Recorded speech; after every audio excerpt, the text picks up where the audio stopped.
बच्चों, आज जो कहानी मैं आपको सुनाने जा रही हूँ उसका शीर्षक है ईश्वर कहाँ है।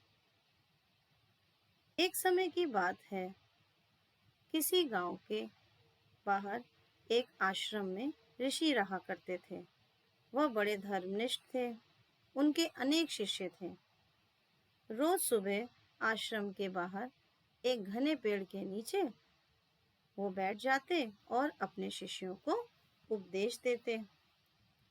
नित्य उसका एक शिष्य जिसका नाम मदन था, वह उससे पूछा करता, गुरुजी, एक बात बताइए, ईश्वर कहाँ है? और ऋषि बहुत सरलता से उसे यही उत्तर देते, अपने आसपास देखो पुत्र, क्या तुम उसे नहीं देख पाते?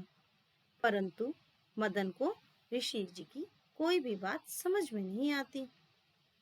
आखिर एक दिन मदन ने उससे पूछ ही लिया, गुरुजी, आप मुझसे हमेशा कहते आए हैं कि ईश्वर को पाना है तो मुझे चारों ओर देखना पड़ेगा। अब तक मैं चारों ओर देखता आया हूँ, लेकिन मुझे ईश्वर कहीं भी नहीं दिखे। ऋषि हंसते हुए मदन से बोले, मदन, ईश्वर सर्वत्र है। वह हर वस्तु में है, हर व्यक्ति में है। भगवान तुम में भी है और मुझ में भी है। वह हर प्राणी में है और फूलों में भी है। तुम्हें केवल ध्यान से देखना ही है, वह तुम्हें जरूर दिखाई देंगे। ऋषि की बातों को सुनकर मदन बहुत चकित हुआ और उसने ध्यान से देखने का निश्चय किया।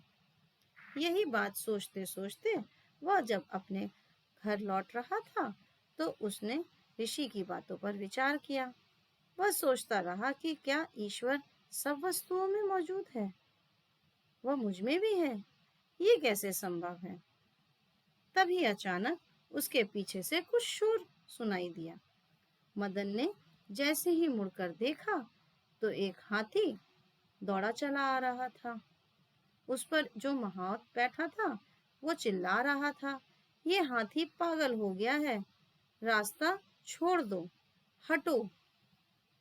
परंतु मदन वहीं खड़ा रहा और सोचता रहा कि भगवान तो हर कहीं रहता है। इसका मतलब है वह हाथी में भी रहता है। भगवान मुझ में भी रहता है। इस कारण ये हाथी मुझे चोट नहीं पहुंचाएगा, ये मुझे घायल नहीं करेगा। परंतु थोड़ी ही देर बाद वो हाथी उन तक पहुंच गया और उसने मदन को उठाकर उछाल दिया। परंतु सौभाग्य से मदन की किस्मत अच्छी थी और वह एक सूखी घास के ढेर पर गिर पड़ा और उसे केवल कुछ खरोंचें ही आईं। पर हाथी ने ऐसा क्यों हमला किया, ये बात उसे नहीं समझ पाई और वो इसी उलझन में पड़ा रहा। दूसरे दिन सुबह वह पुनः ऋषि के आश्रम पहुंचा और उनसे सारी बात बताई और आगे कहने लगा, श्रीमान, आपने मुझसे कहा था कि ईश्वर सब वस्तुओं में है, फिर हाथी ने मुझ पर हमला क्यों किया? ऋषि उसकी बातों को सुनकर मुस्कुराए और बड़ी सरलता से बोले, मदन, उस हाथी में ईश्वर है, ये तुम सोच रहे हो ना? परंतु तुम ये तो भूल गए कि उस मौत में भी ईश्वर था, जो तुमसे रास्ते से हटने को कह रहा था, पर तुमने उसकी बात नहीं सुनी और वो पागल हाथी तुम्हारे पास पहुंच गया। अब मदन को ये समझ नहीं आया कि वह आगे क्या बोले, क्योंकि उसने अपना पाठ सीख लिया था। उसे मालूम चल गया था कि ईश्वर हर वस्तु में विद्यमान है और उसने हर प्राणी को अपनी ही इच्छा दी है।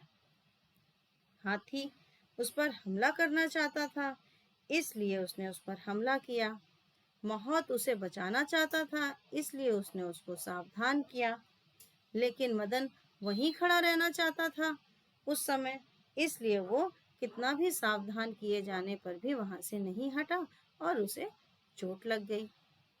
तो बच्चों, हम इस कहानी से ये सीखते हैं कि हमें हमेशा कोई भी काम सोच समझ कर करना चाहिए, कभी भी जल्दबाजी में नहीं करना चाहिए और उसके अच्छे और बुरे हर परिणामों को अच्छे से पहले विचार कर लेना चाहिए।